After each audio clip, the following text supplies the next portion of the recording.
sa ating lahat. Tunghayan po natin ngayon ang isang pagsasalita. Sabi nga nila, salitang abroad, masarap pakinggan. Pero sa ating mga nanay, hirap natin gawin yan. Ang mawalay sa ating mga mahal sa buhay upang gawin ang lahat para sa kinabukasan ng ating mga anak. Lahat ng mga nanay na naririto, alam natin sa puso kung gaano kahirap. Tiniis natin lahat para sa ating mga anak.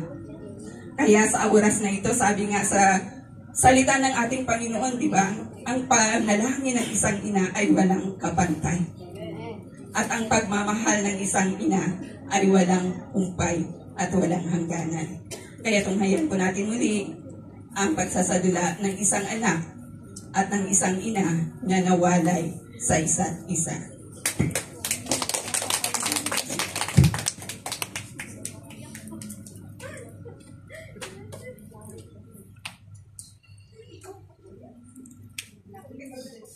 Hello, anak. Hello, Nay. Anak, malapit na akong uuwi. Ganun ba? Oo. Anong gusto mong pasalubong? Wala akong gusto. Ganun ba? Gusto mo bilhan kita ng paborito mong, yung sinasabi mo sa akin noon? Hindi na, Nay. Salamat na lang. Pero siya nga pala, wala na kasi kaming allowance eh. Tapos si Buknoy, kailangan ng sapatos, kailangan ng pang-basketball. Si Punso, ang daming kailangan sa school. Kailan ka ba magpapadala? Ay, ang dami naman, anak. Sige, anak. Sige. Kaya ka nga nag-abroad, di ba? Oo nga, anak eh. Wala pa kasing sahod. Hindi pa inabot niya mo. Total, wala ka rin lang naman na ipapadala. Sige na, bye! Hindi, gagawin ko na. Ay, pinagtay na ng anak ko. Siguro, busy siya. Siguro, nag-aaral yun. Daming project. Kawawa naman yung mga anak ko. Hindi ko nga nalagaan ko yung ibang tao. Yung mga project nila, hindi ko sila natutulungan. Yung homework nila, hindi ko sila natutulungan sagutan. Pero yung homework ng alaga ko, ako yung gumagawa.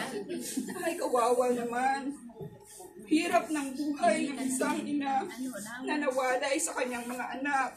Hindi nakita yung paglaki, hindi naka-attend ng graduation, birthday, pero alam ko, yung anak ko, nag-aaral yun, gagraduate yun, magkakaroon yun ng magandang edukasyon at magandang buhay. Siguro, pagka-uwi ko, ay, siguro doktora na yun.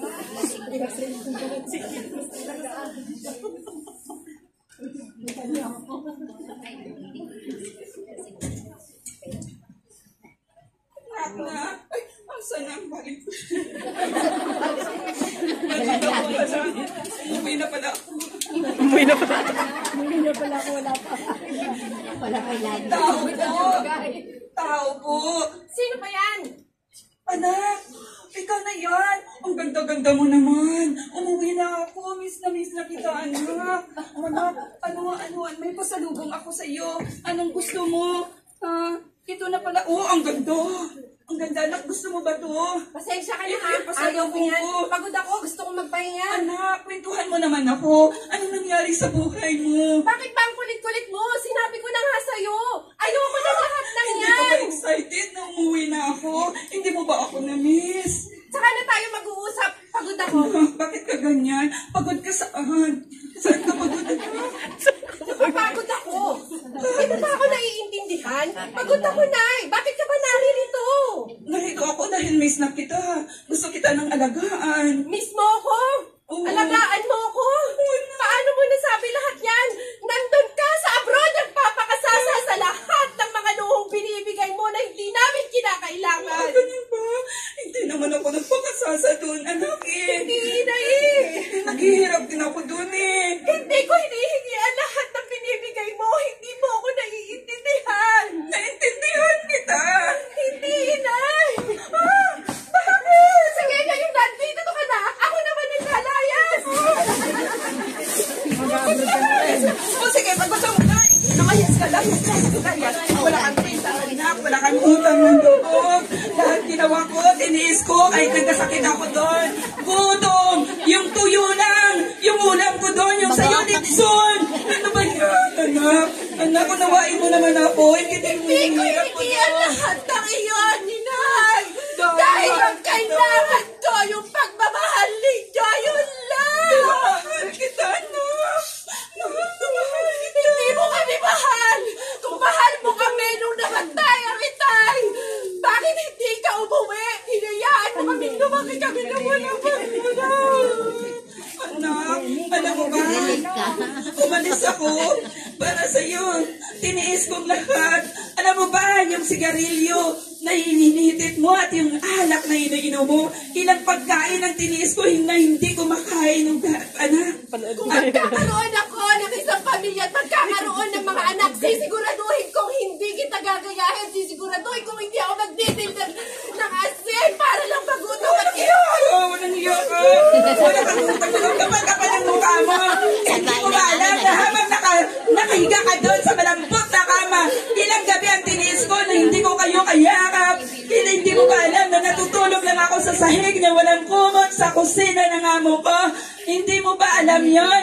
Hindi mo alam yon kasi hindi mo ba naranasan balang araw? Maiintindihan mo rin ako kung bakit ko yun ginawa sa'yo. Wala kang utang na loob. Hindi ko hiningin ang lahat ng yun. Wala kang utang na loob. Hindi mo alam kung anong hirap. Habang nagkakasakit ako doon, habang nagkakasakit yung alaga ko, ay iniisip ko na kayo yung inaalagaan ko. Habang nagtuturo ako ng homework na alaga ko, iniisip ko nakasagot din kaya kayo sa homework niyo. bakit ikaw, inalala mo ba kami na lumaki kami nang wala ka, na kahit isang letra ni Bunso, hindi mo alam. Anak, naghirap din ako doon. Tiniis kong lahat. Mabigyan lang kayo ng pangangailangan niyo. Ito nga, binigyan pa.